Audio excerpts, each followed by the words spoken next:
Hi guys, this is Andrew. This is the second vlog for Princess Warrior.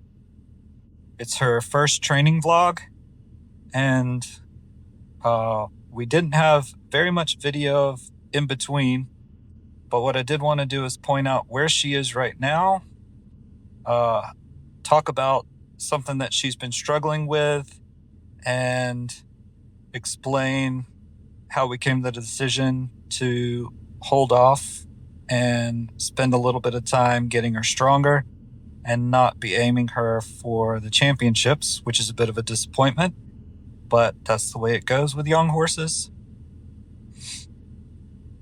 Had everything just fallen into place seamlessly, I think it would have been a pretty easy thing for her to accomplish, but we've hit a bump in the road. You'll be able to see in this video at the start of her workout, she has a little bit of hesitation getting started. She's loosening up. We spend about 15 minutes walking, 10-15 minutes before we start to trot. And she has a little bit of uneasiness about getting going.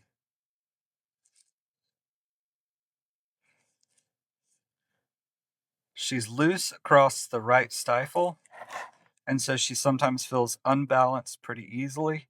And until she gets going and gets a little bit of rhythm and straightness established, she tends to hesitate a lot.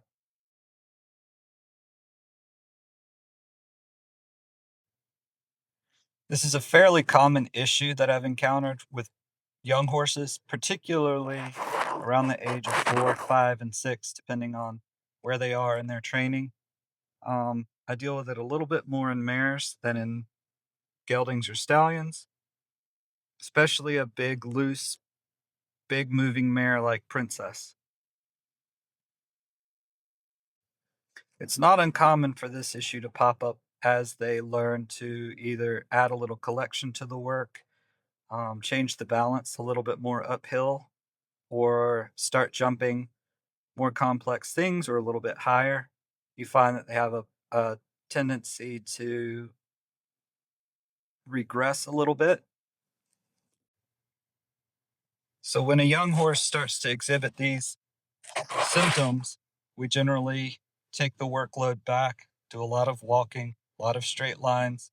Ideally, we're able to incorporate a bit of hill work, but we're in Florida, so that's just not much of an option.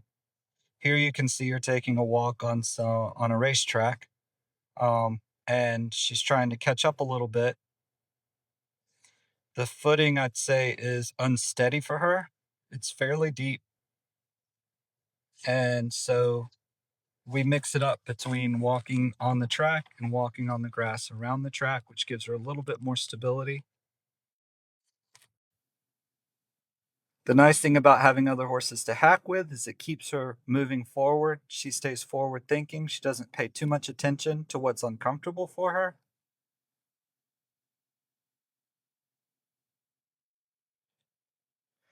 Here's a video of her as she was starting to do free jumping.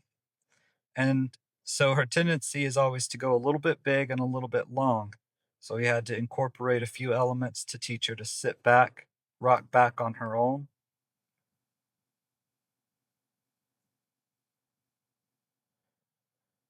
But you'll see sometimes she finds the challenge and just reaches for it.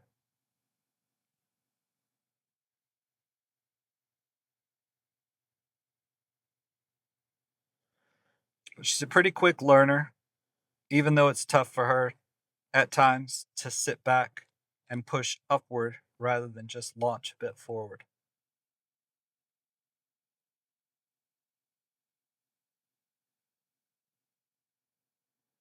But what tends to happen when you increase the work a little bit like this is that you push them onto the hind end, and then the weakness or the looseness shows up more obviously. Here she is a little ways into the workout. She struggles to find her balance in the beginning. I keep my hands a little bit wide while she's searching for this. I try to help her a bit on the outside, but she doesn't always want that at the beginning. So she'll go from being a bit sticky in the start to wanting to trot bigger and bigger.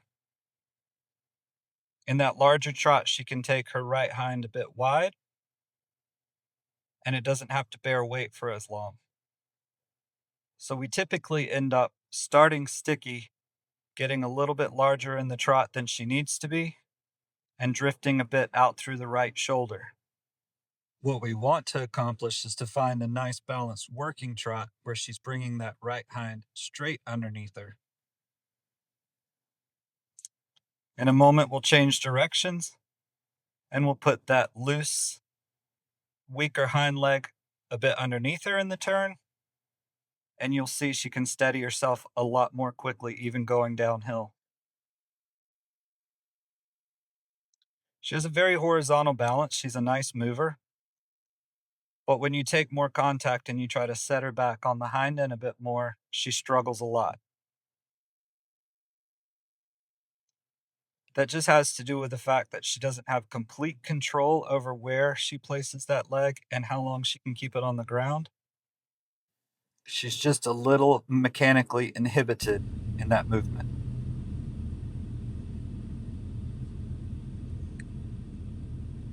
Here we'll go through a little of her lunging protocol. I'm starting out here without the side reins attached, even though I usually start with them attached, but as a point of reference. And this is the direction that she has harder time with, and you'll see she takes her right hind a little bit wide and pushes away from it instead of placing it down and pushing off of it. You'll also see in the transitions that she tries to pull weight off of the right hind. So sometimes they end up with a compensatory leg that bears the brunt of all the transitions.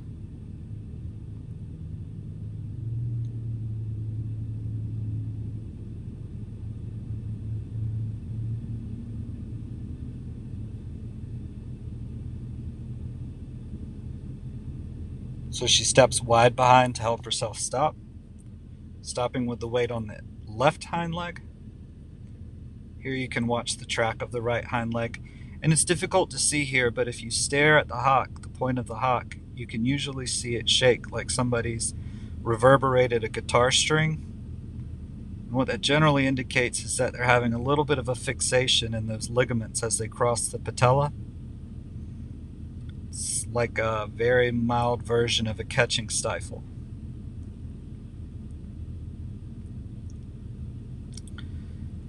She struggles to pivot off of that right hind leg when it's bearing weight in the canter, so her back tightens and she pulls herself upward.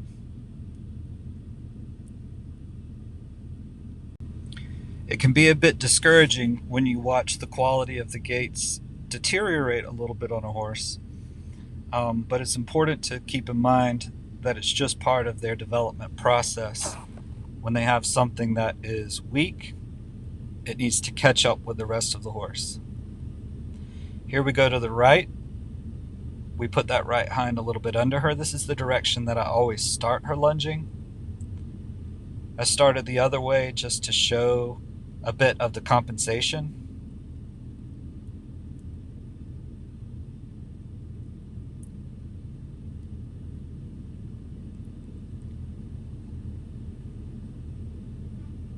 Again, side reins still aren't attached.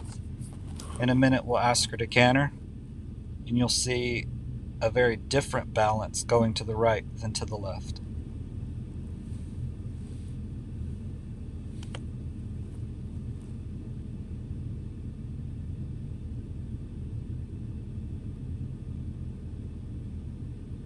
So in this direction, as she struggles, she tends to lean forward and try to pull that inside hind leg along behind her in order to step under, because she can't quite put it under as directly as she'd like to.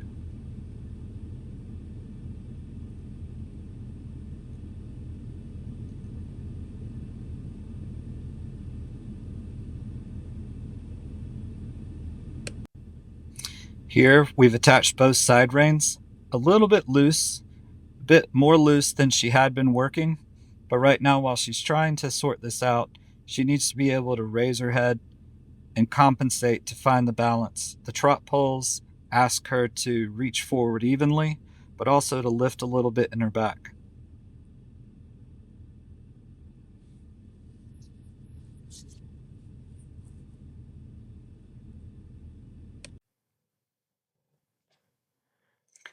Every time she steps through there, she needs to set herself a little bit straight across the top line. I can do this work under saddle, but often when they're struggling at this stage, if you're trying to ride them through it and help them with the reins, they tend to blame you for them losing balance. Then we take her in her more difficult direction.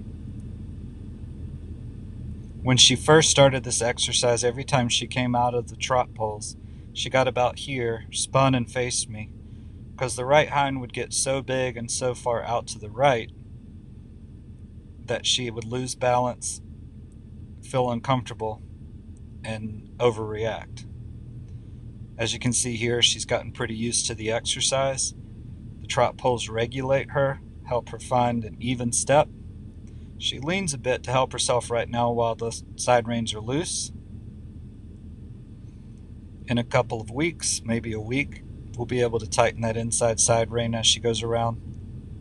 Hopefully she's gotten a little bit stronger by then. She gets a little bit better throughout in lowering her hind end for her transitions, but you'll see later in the video that she starts to stumble a little bit, just showing a bit of fatigue in the work. Here we go back to show the canter with the side reins on after she's done the trot work. She's a little bit looser in the back. She pulls herself along a little bit better, but that fatigue is starting to show up when it comes to the downward transitions. And here to the right, it'll be really obvious how much she has to struggle to get into the canter and hold it.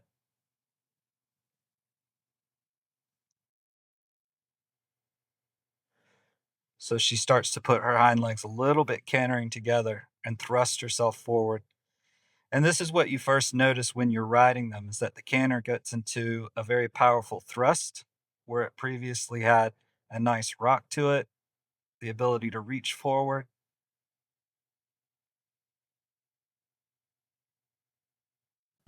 So going back to her under saddle work, she finds a better balance to the right. This is still early in the ride. We go to the left. She gets a little bit off the rails, is less steady. And what's really critical in this stage is that you try to help them, but you don't compensate too much. If you were to just push and keep pushing at the level she was working at previously, you'll end up with a horse very heavy on one rein. She's starting to take a little bit of help from the outside rein, but she also then does something and takes off a little bit large, a little bit wide behind. She tries to catch her balance. You'll see in a minute she gets frustrated with me. She starts wanting to go over the pole and take off at a canter, which would be fine. I would have been fine with her cantering up the hill. But she pretty quickly loses balance.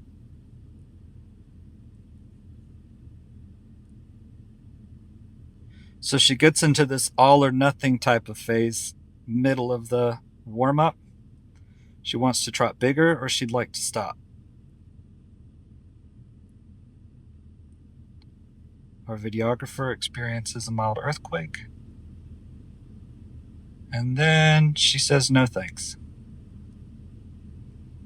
So one thing about this type of issue is that it has this reverberation up into the back. So as their ligament catches on the patella and releases, it's like you've, again, thumped a guitar string, but they get sore in the back if you've pushed them along. So she feels more uncomfortable in the back when she canters than she used to. But that'll go away soon enough. Hopefully. Oh, we just looked at the surface of the sun, and she says no thanks.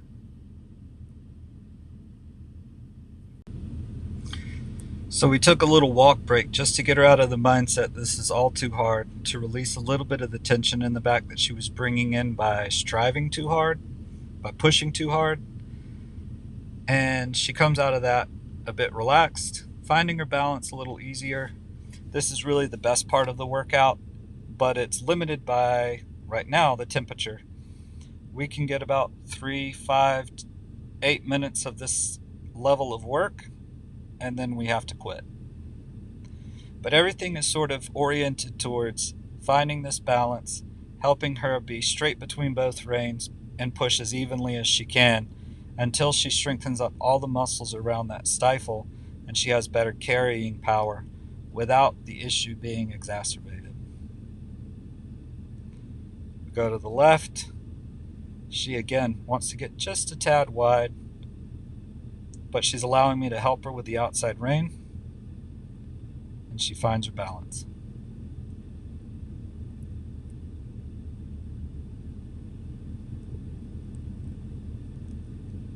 She's got a lot of power that doesn't necessarily help the issue. She can push pretty hard, and so she can push pretty hard out of balance as well.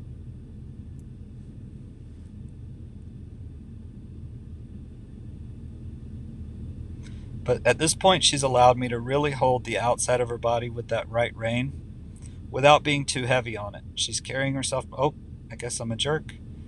And she just starts to get to where she puts in the good work, but she's starting to expire.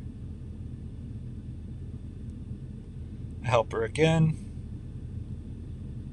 and then the brain just left the body. She has a tendency to work pretty mechanically sometimes, and at the same time she's disconnected and she's paying attention to something well outside of what we're doing, which is relatable. So we finish up the work with a good bit of walk. She comes away from that really kind of stuck in the walk again. Well, she starts off well in the walk, but she comes out of this work and it feels like you have a parking brake on. And it takes sometimes up to 5 minutes or so just to get her to be back aware. Brain comes back into the body. We have to incorporate a few things like poles. We sometimes almost rotate over them because she's just kind of going mechanically now. And so we keep walking 10 minutes or so just to get her back to loosen up so that when we start the next workout, she feels pretty good. So it's a really good time for a horse like this in this stage to ruin the walk. You have to be really careful because the tendency for the tension to mechanically creep into the back and then to just end your ride, you come into the next ride carrying the tension. So for this stage, we will be doing a lot of walking. And again, she doesn't want to be left behind. So even if she's a little bit uncomfortable, she's going to march through it. You can even see here a little, the right hind leg struggles in this unsure footing at the end of the ride. But the other horses keep her very engaged. We have a nice relaxing walk. And she generally starts the next day a little bit better. And I stated previously in the video, but I've encountered this with a lot of young horses, especially mares. And you do always want to run through some diagnostics with your vet. We had the stifle x-ray just to be sure there wasn't a bone chip or anything abnormal in the joint. And she flexes and trots off sound on a straight line. And this follows pretty typical symptoms of just a little bit of a mechanical weakness. So hopefully, with a little bit of luck, we'll be back to her normal schedule and have an update to share with you soon.